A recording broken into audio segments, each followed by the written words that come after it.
Hello दोस्तों। आज एक और कहानी लेकर मैं हाजिर हुआ हूँ आपके पास। थोड़ा पुरानी है, 2013। और दिल्ली से मैं डिब्रूगढ़ राजधानी के ज़रिए जाता था। और हमेशा की तरह उस दिन भी जा रहा था, वाइफ थी साथ में। और लंबा सफ़र था, 45 आवर का, मतलब 45 घंटे। अब आप इमेजिन कर सकते हो, 2 दिन, ऑलमोस्ट 2 दिन। तो एक स्टेशन आया कोई, मुझे नाम याद नहीं है, और मैंने वाइफ को बोला कि बैठो मैं थोड़ा आता हूँ, बाहर से कुछ मिलेगा तो ले भी आएंगे। वैसे तो राजधानी में तो मिलता ही है फूड, बट वो भी खा खा के बोर हो गए थे, तो मुझे लगा कुछ होगा तो अच्छा सा ले लेंगे। अब मैं बाहर उतरा और ज़्यादा दूर नहीं था ट्रेन से, हार्डली 10 मीटर। तो बड़ा प्लेटफॉर्म था, स्टेशन भी बड़ा था, ट्रेन रुकी थी। तो कुछ थी चीज़ खाने पीने की, बस उसको मैं देख रहा था। और जब तक मैं सोचता उसको लेने के लिए, मुझे ऐसा लगा ट्रेन चल दी। और काफ़ी पहले की बात है, 2013, मतलब आज से 12 साल पहले कह सकते हैं। तो इतना कॉन्फिडेंस था कि पकड़ लेंगे भैया, दिल्ली के हैं। तो दिल्ली में तो ब्लू लाइन रेड लाइन बसें बहुत पकड़ी हैं दौड़ दौड़ के। तो मैंने कहा राजधानी भी पकड़ लेंगे। अब इतना सोचते सोचते मेरा जो बोगी था वो मेरी आंखों के सामने से धीरे धीरे रेंगता हुआ निकलना शुरू हो गया। मैं कहा कोई नहीं, पीछे का गेट पकड़ेंगे। पीछे के गेट की तरफ आया तो ध्यान ही नहीं, वो पेंट्री वालों ने अपना गेट बंद कर रखा था। मैं कहा अगला डिब्बा पकड़ लेते हैं। अगले डिब्बे का जो पहला ही दरवाज़ा था वहाँ भी पेंट्री लगी थी, और उसके अगले दरवाजे को जब मैं पकड़ने चला, जैसे ही मेरे सामने से कोई मुझे क्रॉस करता हुआ आया, वो भिड़ा मेरे से, वो गेट भी छूट गया। अब 2 डिब्बे छूट गए, मेरा भी गया, उसके बाद वाला भी। अब मैंने कहा भाई थोड़ा मामला सीरियस है। और ट्रेन राजधानी है तो थोड़ा उसका तेज़ होता है, बड़ी स्मूथ होती है, आपको अंदाज़ा भी नहीं लगेगा। अब मैंने फिर तीसरा डिब्बे में सेम इंसिडेंट हुआ, और वहाँ पर जो है वो तीसरा डिब्बा भी मुझे पकड़ में नहीं आया। मैंने कहा ये तो छूट जाएगी। मोबाइल भी लेके नहीं उतरा था, मोबाइल अंदर ही था ट्रेन में। तो चौथा डिब्बा, पहला गेट पेंट्री बंद। मैंने कहा भैया पकड़ लो, ट्रेन ना छूट जाए बस, क्योंकि अब मुझे लग रहा था ये ट्रेन छूट जाएगी। तो मैंने वो रेलिंग्स पकड़ लिए, उसके जो हैंडल होते हैं दरवाजे के। गेट बंद था क्योंकि अंदर से पेंट्री लगी हुई थी उसमें। अब जब तक मैं रिएक्ट करता, जब तक कुछ सोचता कि मैं दरवाज़ा धकेल के खींच के कुछ करके जैसे तैसे खोलूँगा, और ट्रेन ने प्लेटफॉर्म छोड़ दिया। अब प्लेटफॉर्म छूट चुका है और स्पीड भी आ गई है ठीक ठाक। मैंने कहा भैया आज तो बन गए शक्तिमान। और पैर पैर हवा में, मैंने कहा भाई कैसे होगा। अब मैं कुछ ऑप्शन नहीं मेरे पास, लेफ्ट हैंड से पकड़ा है रेलिंग और राइट हैंड से मैं शीशे को पीट रहा हूँ ज़ोर ज़ोर से, भैया खुल जा, कोई सुन ले अंदर से, कुछ तो हो जाए, नहीं तो आज तो हो गया काम। और दाहिनी तरफ का जो शीशा था पहले पैसेंजर का, उसको भी मैं लगातार ज़ोर ज़ोर से मैंने पंच उस पर, जो भी मैं जितना कर सकता था हिट मैंने किए। भाई पता नहीं कैसे भगवान ने फिर किसी को भेजा, वो पर्दा हटाया, और पैसेंजर ने वहाँ से उसको शो आवाज़ महसूस हुई कि कोई शीशा पीट रहा है।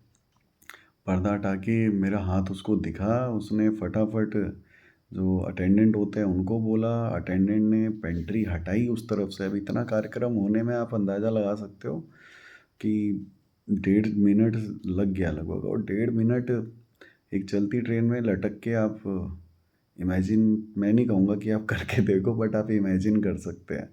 उस दिन प्राण संकट में थे, मैंने कहा भगवान आज बचा ले, आज के बाद मैं ट्रेन से नहीं उतरूँगा। और उसने जैसे ही गेट खोला, सबसे पहले उसने मेरा कॉलर पकड़ा और अंदर की तरफ खींचा मुझे, एक हाथ पकड़ा और कॉलर। और मैं अंदर, मेरे को अंदर घुसा ना मैं जब, तो उसने मेरे को सीधा ही, अरे सर कहाँ आप। मैंने कहा भाई कहाँ नहीं, मैं बस हूँ तो मैं इसी ट्रेन का पैसेंजर, लेकिन बस वो छूट गई थी ट्रेन तो मैं क्या करता, मैंने पकड़ लिया। कह रहा सर आप कुछ हो सकता हो जाता तो। मैंने कहा बस भाई आप आ गए तो बच गया मैं, ऐसे कैसे होता, शक्तिमान हो आप। भाई वो दिन और आज का दिन मतलब इतने साल और भी मैंने ट्रैवल किया, लेकिन मैंने कहा ना, अब वो शक्तिमान नहीं बनना, गंगाधर बनना है। और ट्रेन में शांति से बैठे रहो, जब तक आपको बहुत ज़रूरी ना हो बाहर मत जाओ, क्योंकि वो पुनर्जन्म वाली फीलिंग आती है मेरे को, सच बोलूँ तो। और हकीकत में काफ़ी करीब था मैं उस खतरनाक हादसे के, लेकिन थैंक गॉड कि भाई कुछ हुआ नहीं, क्षति नहीं हुई कोई। और वो अटेंडेंट जो एक भगवान देवता बन के आया था उस दिन। अब ये जो बात थी ना, फिर वहाँ से मैं अपने डिब्बे में पहुँचा। वाइफ परेशान थी, क्योंकि फ़ोन भी किसे करती, फ़ोन तो मैं वहीं छोड़ के गया था। वहाँ भी डांट तो सुननी थी, थोड़ी सुनी डांट। उसके बाद मैंने उसको सिर्फ इतना ही बताया कि वो पीछे वाले डिब्बे में ना मेरे दोस्त थे, मैं उनके पास बैठ गया था।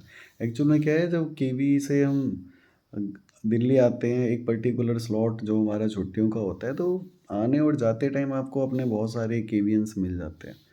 तो एक रीज़न था मेरे पास, बहाना था झूठा।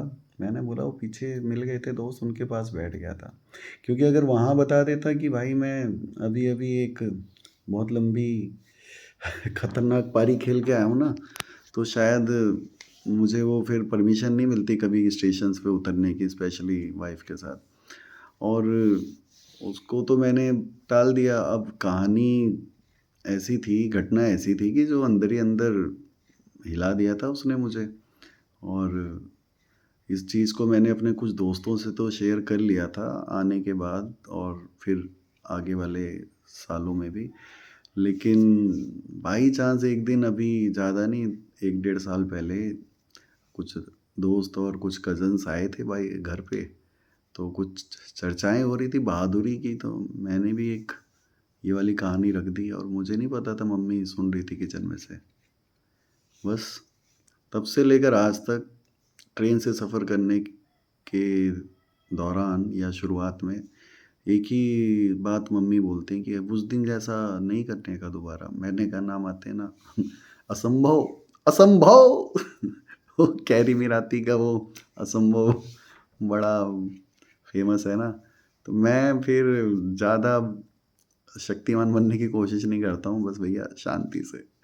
तो ये भी एक छोटी सी कहानी है जो मुझे हंसा भी देती है, लेकिन आप अंदाज़ा लगा सकते हो थोड़ा सा डेंजरस था। तो और भी ऐसी बहुत सारी कहानी है। अब धीरे धीरे आप सुनेंगे ना तो आएगा कुछ, आपको भी अच्छा लगेगा आई होप। अगर अच्छी लगी हो तो ज़रूर शेयर करें, और ऐसी वाहवाही और बहादुरी दिखाने से बचें। एक छोटा सा मैसेज भी था इसमें। Bye bye.